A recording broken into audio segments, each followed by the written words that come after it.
Hi అండి, అందరికీ నమస్కారం.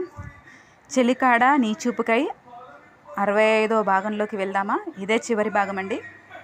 ఇక కథలోకి వెళ్దాం. ఇది చూసే ముందు భాగాలను చూడడం మర్చిపోవద్దు. ఉదయం 9 గంటలకే నందు రాజ్ వాళ్ళ ఇంటికి వచ్చింది. నందును చూసిన సుగిన అగ్గి మీద గుగ్గిలమే అయింది. శనిలా నా కొడుకు జీవితంలో దాపురించావు అని తిట్ల దండకం అందుకుంది సుగుణ. క్రాంతి చెప్పడంతో రాజ్ ఎలా ఉన్నాడో అని చూద్దామని వచ్చింది నందు. కానీ సుగుణ అసలు ఆ అవకాశం ఇవ్వడం లేదు నందుకి. నిరాశతో వెనుదిరిగి వెళ్ళింది నందు. హాల్లో కూర్చుని ఏడుస్తున్న నందు దగ్గరికి వచ్చి ఏం జరిగింది అని అడిగింది దుర్గ మీద కోపంతో. ఆవిడ మొహం చూడలేదు నందు. నువ్వు ఎందుకు ఇలా ఉన్నావో తెలియదు, కానీ నిన్న జరిగిన విషయం నీకేమైనా ఉపయోగపడుతుందేమో అని చెప్తున్నా అన్నారు ఆవిడ. ఏంటన్నట్లు చూసింది నందు దుర్గా వైపుకు. నిన్న నువ్వు రాజ్ గదిలో ఉన్నప్పుడు సంఘమిత్ర వచ్చింది. వచ్చిన 2 నిమిషాల్లోనే ఏడుస్తూ వెళ్ళిపోయింది. అంత త్వరగా వెళ్ళిపోయింది అంటే నిన్ను కలిసి ఉండద్దు అనుకున్నా. నిన్నే చెప్దామనుకున్నా, కానీ నువ్వు నాకు ఆ అవకాశం ఇవ్వలేదు అని చెప్పింది దుర్గా. విషయం మొత్తం అర్థమైంది నందుకి. వెంటనే లేచి సంఘమిత్ర ఇంటికి వెళ్ళింది. సరళను అడిగి సంఘమిత్ర రూమ్లోకి వెళ్ళింది నందిని చూసిన సంఘమిత్ర, మీకు ఇక ఏ అడ్డంకి లేదు. నువ్వు నన్ను ఒప్పించడానికి కష్టపడాల్సిన అవసరం లేదు. మిమ్మల్ని ఇబ్బంది పెట్టద్దనే నేను వచ్చేసాను. నాకిక నీతో మాట్లాడాలని లేదు మొహంపై చెప్పేసింది సంఘమిత్ర నందుతో.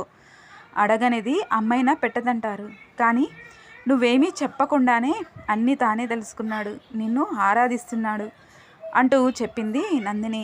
విచిత్రంగా చూసింది నందు వైపుకి సంఘమిత్ర.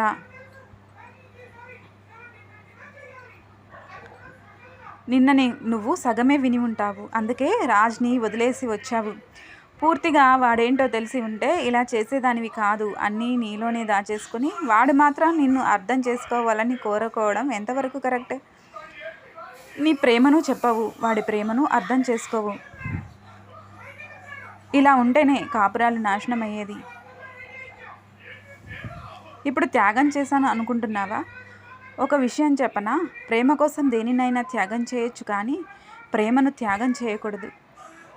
ఆ త్యాగం వల్ల నువ్వు ప్రేమించిన వాళ్ళు ఎప్పటికీ సంతోషంగా ఉండలేరు, నీ ప్రేమను కోల్పోయి అంటూ అంది నందిని. విసురుగా వస్తున్నాయి నందిని మాటలు. నందు ఎందుకు అలా మాట్లాడుతుందో అర్థం కాలేదు సంఘమిత్రకి. ఇదే కదా తను కోరుకుంది, ఇప్పుడు ఇలా ఎందుకు మాట్లాడుతుంది అనుకుని అలాగే నందు వైపుకు చూస్తూ నిలబడింది సంఘమిత్ర. అర్థం కావట్లేదా? నిన్న రాజ్ ఏం చెప్పాడో చెప్తా విను. నిన్ను తన గుండెల్లో దాచుకుని గుడి కట్టుకున్నాడు అని కిందటి రోజు జరిగిన విషయం చెప్పడం మొదలుపెట్టింది నందిని సంఘమిత్రకి. ఒప్పుకున్నందుకు చాలా థ్యాంక్స్ రాజ్ అని నందు అనగానే రాజ్ ఒక చేతితో నందును పొదువుకొని ఇంకో చేతితో నందు తల నిమ్మరడం చూసి సంఘమిత్ర వెళ్ళిపోయింది. నందును ముందుకు జరిపి బెడ్పై కూర్చోబెట్టి తన ఎదురుగా కూర్చున్నాడు రాజ్. నిన్ను ప్రేమించాను నిజమే, కానీ ఎందుకో తెలుసా నందు అంటూ మొదటిసారి సంఘమిత్రని పార్కులో కలిసిన విషయం గురించి చెప్పాడు రాజ్. నీ కాలిపై పుట్టుమచ్చ చూసి నువ్వే సంఘమిత్ర అని పొరబడ్డాను. నేను నిజంగా ప్రేమించింది సంఘమిత్రని. తను నాకు ఎదురుపడినప్పుడల్లా నా మనసు నాతో యుద్ధం చేసేది. నేను నందును ప్రేమిస్తుంటే నా మనసెందుకు సంఘమిత్రని చూసి స్పందిస్తుందో అని. ఆ విషయం ఈ మధ్య తెలిసింది. నేను ప్రేమించేది సంఘమిత్రని అని. అది తెలిసాకే సంఘమిత్రని పెళ్లి చేసుకున్నాను. తను నా సర్వస్వం. నువ్వు పొరపడ్డావు నందు. సంఘమిత్ర ప్రేమించింది కూడా నన్నే. నా కోసమే ఆ కాలేజీకి వచ్చింది. నన్ను చూసి విలవిలలాడింది. అయినా ఎప్పుడూ నా సుఖమే కోరుకుంది. తన ప్రేమలోతు సముద్రమంతా, తన ప్రేమ ఎత్తు ఆకాశమంతా. తన గురించి నిజం తెలిసిన మరుక్షణం నువ్వు నా స్నేహితురాలిగా మారిపోయావు. తను లేని నేను లేను. తెలుసా నందు, నా ప్రతిరూపాన్ని తన కడుపులో మోస్తుంది. నేనంటే ఇష్టం లేదనే అనుకుంటున్నావా ఇంకా? చాలా భావోద్వేగంగా చెప్పాడు రాజ్. సంఘమిత్ర ప్రేమ గురించి విని నంది కన్నీటి పర్యంతం అయ్యింది. మొదటి నుండి ఉన్నది మీరిద్దరు. మీ మధ్యలో వచ్చాను, మధ్యలోనే పోయాను. మళ్ళీ స్వార్థంగా నా జీవితం గురించి ఆలోచించాను కానీ చెల్లి గురించి ఆలోచించలేదు. తన నిస్వార్థమైన ప్రేమతో ఆకాశం ఎంత ఎత్తులో ఉంటే నేను తన కాలి గోటికి కూడా సరిపోనంత దిగజారిపోయాను అని ఏడ్చింది నందు.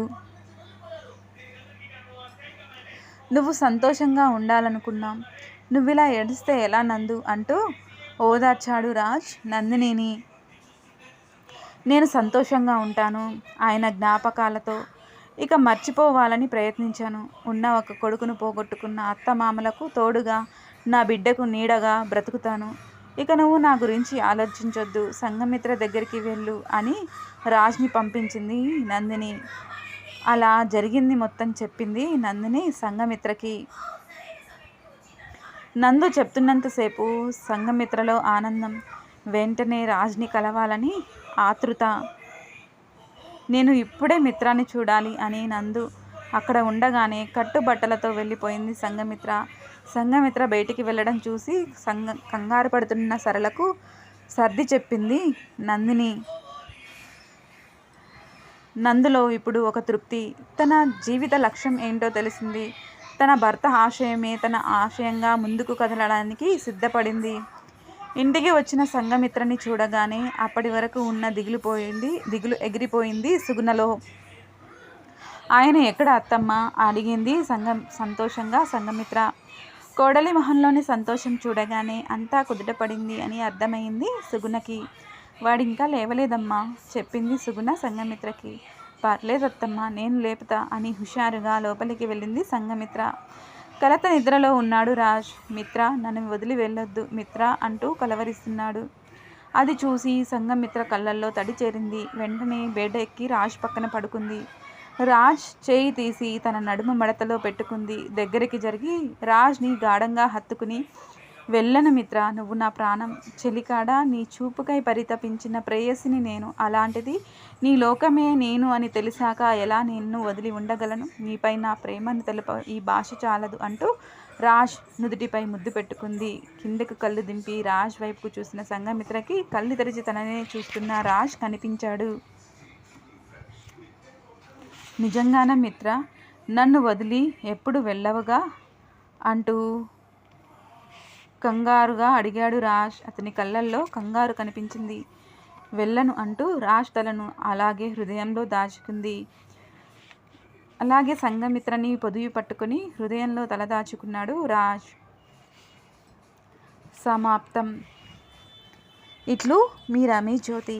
ఈ కథ ఎలా ఉందో మీ అభిప్రాయాలను చెప్పడం మర్చిపోవద్దు.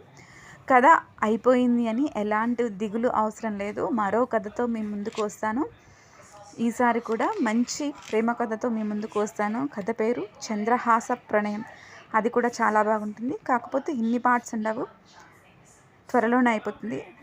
నెక్స్ట్ ఇంకొక లవ్ స్టోరీ, ఆ తర్వాత ఒక బిగ్ అప్డేట్తో మీ ముందుకు వస్తా.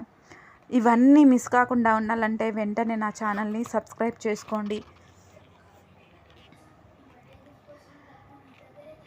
అవర్స్ అయితే వస్తున్నాయి కానీ మానిటైజ్ చేసుకోవడానికి సబ్స్క్రైబర్స్ కూడా కావాలండి.